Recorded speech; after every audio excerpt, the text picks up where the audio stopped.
Gisugat sa sobra gatos ka mga individual sa Davao City ang bagong tuig nga walay balay human na nga sunog aton sa bispera sa bagong tuig. Samtang duwa sab kabalay usa ka commercial structure ang naugdaw sa Barangay Kalinan proper kaganinang buntag. Ari report ni Argil Relator.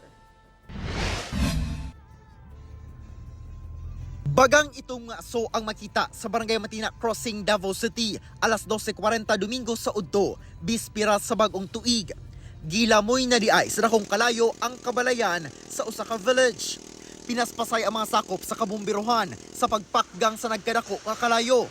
Sa inisyal nga investigasyon sa BFP, nagsugod ang sunog sa balay sa usa ka Rainier Neri tungod sa nabiyaang niluto gamit ang kahoy. Gilayong mekanit ang kalayo, sanglit dikit-dikit o gama sa light materials ang mga balay.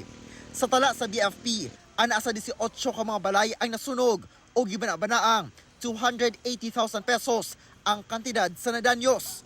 Tungod sa hitabo, ana sa sobra gatos ka mga individual ang gisugat ang bagong tuig nga wala na'y balay o dito na sa kapilya o gym naghihimong evacuation center nagtiner. Balay na ko. Ang balay, kanang unsa ba? Huwag yung kapuyan ng taon ako, sir. Ang pinaka-importante gud sa kuan financial nga bisag ginagmay lang at least makatukod mi sa mo ang makabarog lang gud mi bisag payag lang ana lang sir.